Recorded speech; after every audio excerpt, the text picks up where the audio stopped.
Hey guys, it's Mike from Shimino's Workshop. Here we have a pair of Roman props hilts. This is the Inception on top. This is the Balance on the bottom. The Balance V4, which is obviously Luke's. This is the probably the Last Jedi version. The Inception being Obi-Wan's. These came to me as reinstalls. So these were commissioned. They were installed previously. And so we upgraded the electronics that were inside. We went Proffieboard on one, and we went CF10 on the other. Proffieboard on top in the Inception, and CF10 on the bottom in the Balance. We also went NeoPixel with a blade, 32-inch NeoPixel blade, which had to be modified or assembled and installed a little bit differently, just due to the emitter and heat sinks that are used by Roman in his thin neck sabers. So we'll go into that a little bit more. So I'm just going to do a single combined video for both, just because it probably makes more sense to do it that way. So in the description of the video, I'll have a description of both sabers, what's inside of them, and so on. So let's start with the Inception first. Really nice, very, very nice saber. I've always thought of getting the Inception or the Inception Elite, but never pulled the trigger on it. I have the 89 Sabers version of this, which is really nice also. So I'm happy with what I have. Make sure I'm on camera here. We can see we have a blade plug, the card which does slide to reveal, the recharge port, as well as activation and auxiliary buttons. And then back here we can, sorry about that, my phone has to go off now, doesn't it?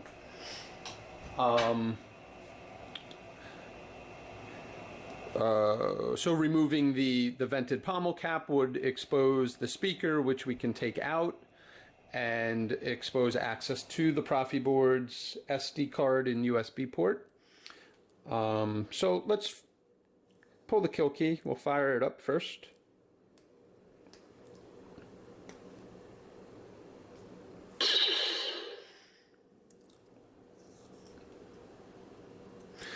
Number of Obi-Wan fonts on, so we can activate.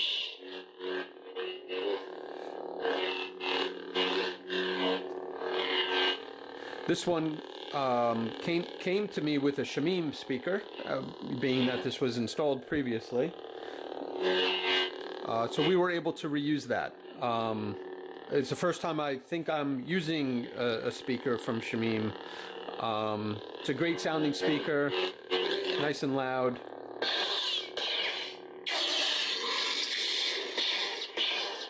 Your move. Sith Lords are our specialty.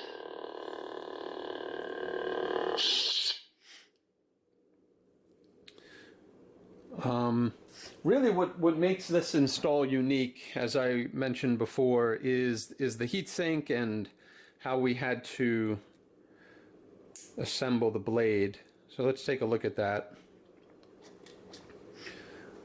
So this blade plug and heatsink are modified. I was able to locate Bespin custom sabers. Sorry if I'm getting that wrong, I'll correct it in the description. He offers modified heat sinks as well as blade plugs, specifically for the MK1, I think it is, and the Inception, because the one that comes with the hilt in the kit is pretty high. And that might work fine for, you know, in-hilt LED like a Tricree. But for NeoPixel, it's too high. It makes using a blade difficult. Especially for us, we wanted to have a single blade that would work for both of them. And the emitter, especially the depths, I don't know if you can see that necessarily, but they're not the same. They're designed differently. I'm sure that's because they're accurate to the movie prop. And so the blade depth is different. The emitter depth is different. The heat sinks were different. So that was a little challenging. So I was lucky we found these modified ones from Bespin, and you know, really helped to solve the problem for us.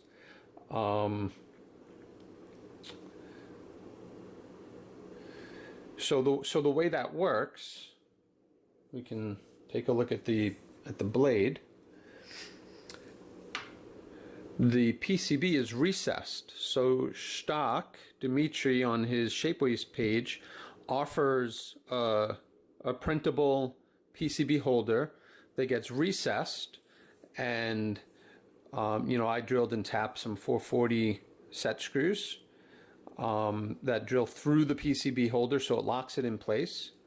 And you know, we did some test fits using just, you know, some blade stock, some spare blade stock I had, just to make sure we can get the right height, make sure it worked on both sabers before finalizing it on the blade. But the way that works now is, you know, the PCB itself is recessed into the heatsink a little bit using short pins as well. Obviously this is recessed, but they make a really good connection, and those set screws become hidden. Now, obviously with thin necks, blade depth is always an issue. And as you can see, there's not much blade depth here at all. 1.25 inches maybe, 1.5 inches if that. So not a whole lot. But not wobbly either. And it's only a 32-inch blade, so, you know, making sure you use a reasonable length blade to reduce the weight definitely helps. But boom, she fires right up.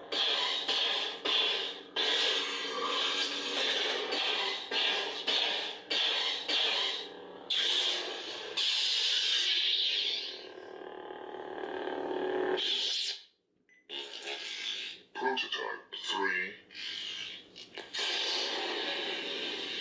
3. This is a cool one.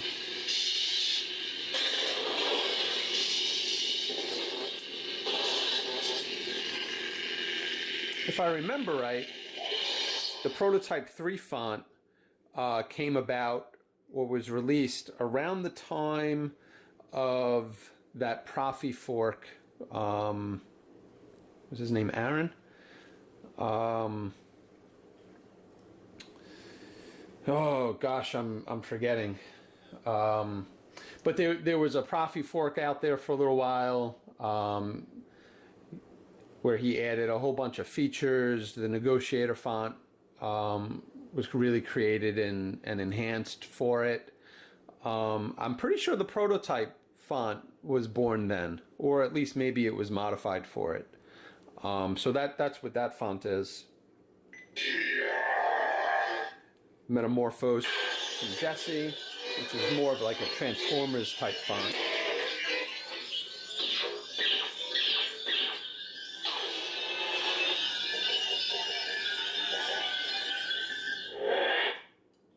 And then Peace and Violence, I believe, are next.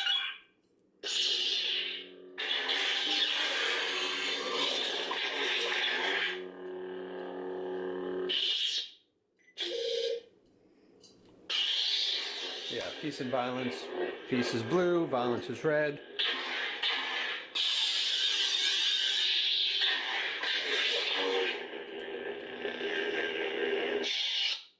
This is General Kenobi. Let negotiations begin. So here's the negotiator.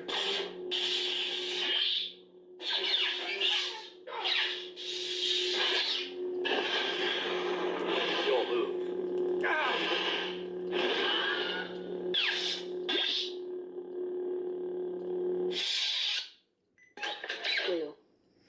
Oh yeah, and then we have Jesse's Kyber fonts, Kyber Workshop fonts. I forget what he calls those exactly, but I won't go through all of those, but essentially these are the fonts or the sounds that you would get on Disney's sabers that you can purchase from Galaxy's Edge. And, you know, so I don't think they're named based on the saber that they would go in, but the color is sort of representative of the saber they would go in. So, for example, there's a white, Green. green, Purple. purple, Red. White. white. So it sounds and looks like it would be Ahsoka's fulcrum set, the curved hilts from Rebels. So I believe that's how they work. Yellow. Yellow probably being the Temple Guardian one. And then we have our battery blade style. Only a Sith deals in absolutes. I will do what I must. Okay. I'm going to remove the blade. This way we can put it into the balance when we do that one.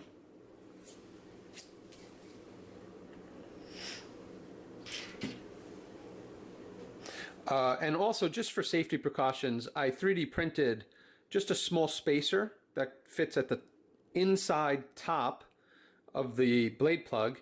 This way we don't get metal on metal contact and short those pins out. It's just a disc, 1 millimeter height. You know, real simple. We did that. So now this breaks down at the grenade section here, and also down here at the booster. They're nice and tight, so you can break it down, but really there's no need to. Whatever you need to access, I mean, and so that's good for maintenance, right? In the future, if you had to break this down to fix something or change something, swap the battery, which is up here. Recharge port is obviously in here with the switches. But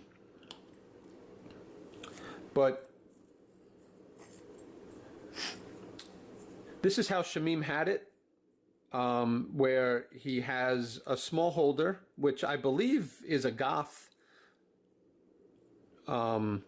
printed part, along with the battery holder. I believe this is mostly Goth chassis that's been used, but the speaker's been glued into the holder, and some Velcro has been applied on the outer part of the holder so that it's nice and snug when you put it back in, but also makes it easy to remove and gain access to the Proffi SD card and USB port. So I 3D designed and printed just a holder, something real simple and basic. It's not meant to be removed. So it's in there. It's kind of floating as well. The speaker, you know, when put in and the pommel put in, locks everything in, but you get good access to what you need.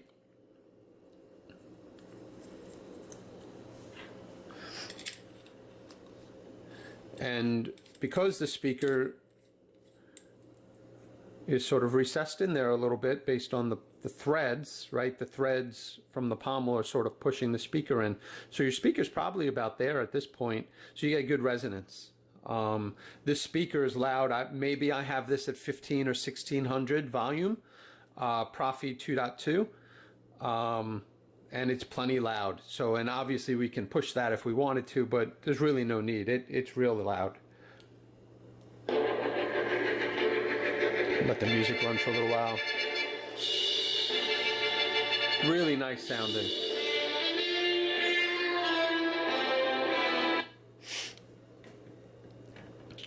So before I forget, I will put the kill key back in there. And I love this design, where the recharge port is. Very well thought out. And even the design of the switch holder assembly. Very, very nice. I liked it. I hadn't seen it or done an install with that yet, so that was a nice touch. All right, so here's the Balance version 4. It has sort of that Last Jedi emitter ring to it, blade plug, which came with the kit. We were able to use that. That's just fine. We're also using Paul Tatum's PCB that's designed specifically for this hilt. It holds the switches. The switches came with the PCB. It holds LEDs, which I believe also came with the PCB. And so you can solder the switches, the LEDs directly to the PCB. Wires run directly to the PCB. They have their own dedicated pads, so it's nice and clean. These LEDs just pop in and they're press fit, so they're in there nice. This is not functional, it's not a button. And then the card, I just used, the card came with the kit with some double-sided tape, which when slid in keeps it stable. But that was interfering with the buttons, so I removed that and just put my own strips on the outside edges.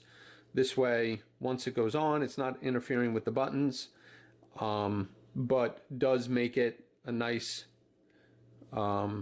solid fit.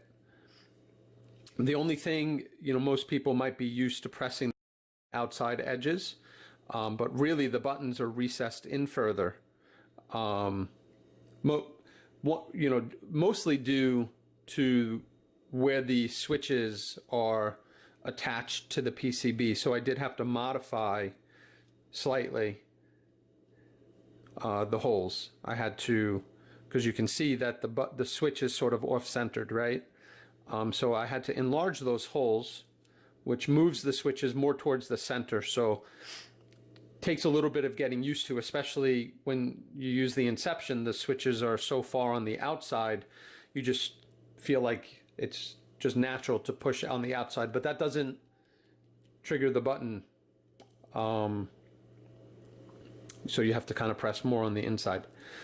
So this is a CF10, same setup up top. We have Shtok NeoPixel connector. We have our blade plug. It works with the same blade. This is Robert's chassis, slightly modified to have a speaker spacer along with a grab bar. So because once it's in there, you could do your technique of popping it out, but it serves two purposes. One, it's alignment. So you kind of want that bar up, aligning with the recharge port and the top of the CF10. And that's important because, there are wires that are running from, obviously, the board up here. There's 5 or 6 wires between the 2 LEDs and the 2 switches.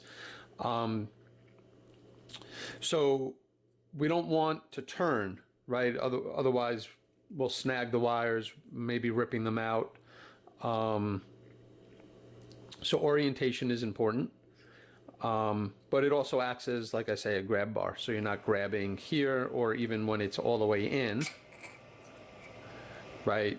It would be a little difficult to get that out. So that's what we did. We added that, glued it right to the outer ring or outer edge of the speaker.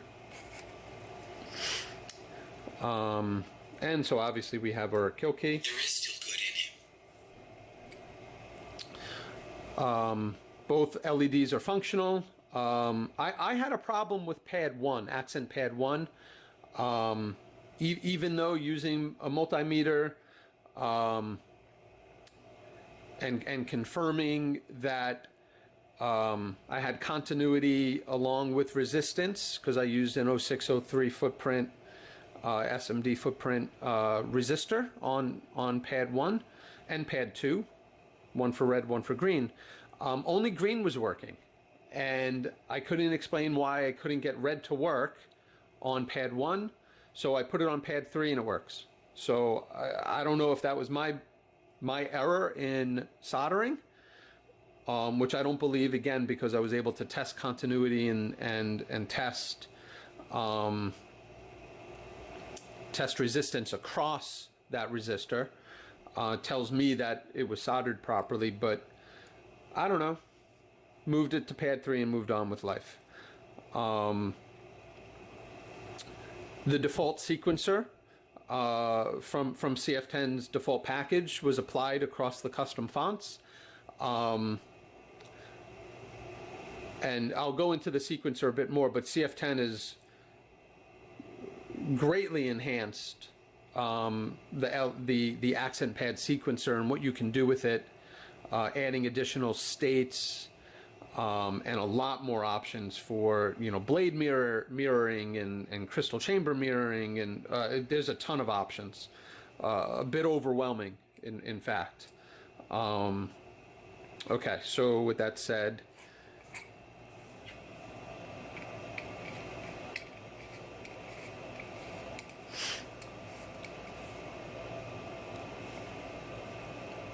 activation on the bottom. Take your weapon.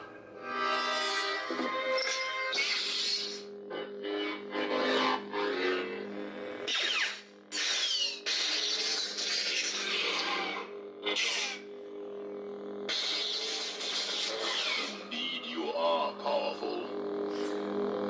I'm showing the accent LEDs because there's a special lockup mode.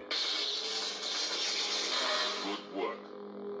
It probably doesn't look like it's different, but it is different. Or it could be even made to... can even be configured to be a lot more different, so that when you're in lockup mode, maybe they're, you know, they're pulsing faster, or one is off and one is on.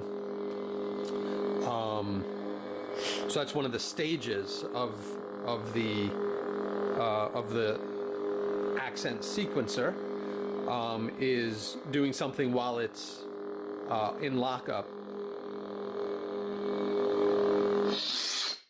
As you can see, so there's different stages for accent LEDs. There's your sort of off mode, right, or idle mode. So the saber is sort of idle right now. You can have one set of sequencer. Then as you ignite the blade, so blade on, you can have something else. So you can make it look like it's doing something functional as the blade is being extended, and the same thing as it's been powered off. Those are two different states, so you could do something on and off differently. Then obviously while the saber is on is a different stage, and then lockup. When the saber goes to sleep, they'll turn off, and then obviously in deep sleep they'll turn off. What else? Rice was very easy to use, so I firmware upgraded. I've had this for a while as I've been doing these installs and experimenting with CF10. This is my first CF10 install. So I've been using Rice. I've been upgrading the firmware as they've been released, upgrading the Rice software as well. And that's really made it... Sorry, my...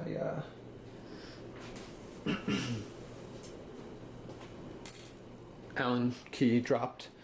That's really made configuring the board a lot easier, as opposed to having to just work with config files. Accessing the SD card through the USB port, where it maps a drive on your computer, has also been really nice. That's worked really well. There's certain things like the LED sequencer you can only do in config file. You can't do that in Rice, which has always been true. I don't know if Irv plans to add that to rice in the future. Maybe that would be really nice. While I'm talking here, I'll remove the blade plug. So I did the similar thing with this blade plug, just 3D printed part up there.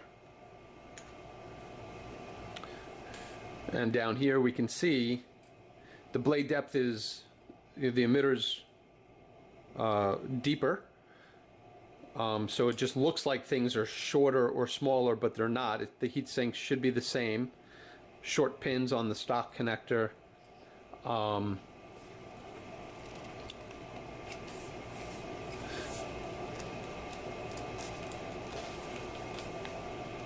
But this sits in a little bit further than the Inception, which is why we had to get a different modified heatsink for the Inception for it to all work properly. But same thing.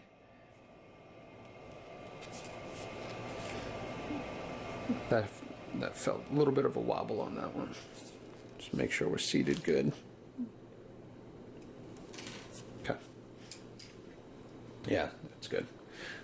So ignite. No, I didn't mess with too much of the settings. The ignition feels more like a Darth Vader ignition, a nice slow ignition. So that's configurable.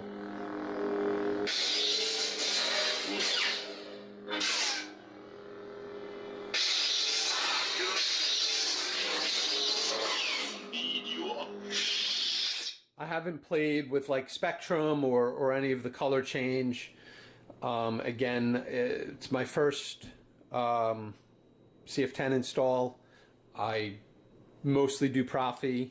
I've done a lot of the older Plector boards, but figuring out all of the CF10 options and how to use them and the different modes will take time for me to learn as well. And even the operations using the buttons were a little bit different, like switching fonts. Sound bank selection. Welcome back, Skywalker. Right, you hold down auxiliary to enter the font selection or system menu. Luke Skywalker. I'm a Jedi. And then we can advance. Revolt. The Young Raven. This is General Kenobi. Audio player. You can get into iSaber or audio player. SD card USB access. You can enter SD card access from this as well. System menu. You can get into the system menu to do some system configuration. Exit menu. You can exit the menu, or we get back to the first font. And then to select it, you just hold it down. The rebellion is reborn today. The war is just beginning, and I will not be the last Jedi.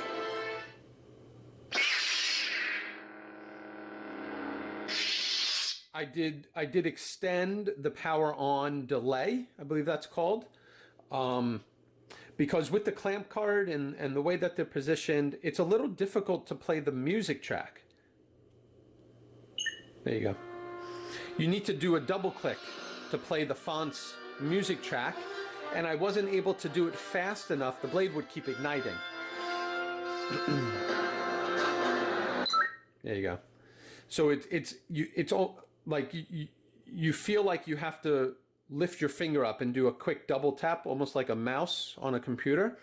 But really, I find the best way is don't lift it up. Keep pressure down as you press twice. See, even that doesn't work. There you go. You really need a good downward pressure to get that double click to work. Yeah.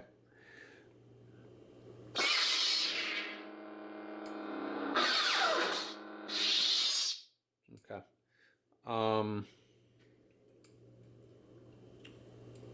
We'll take the blade back out.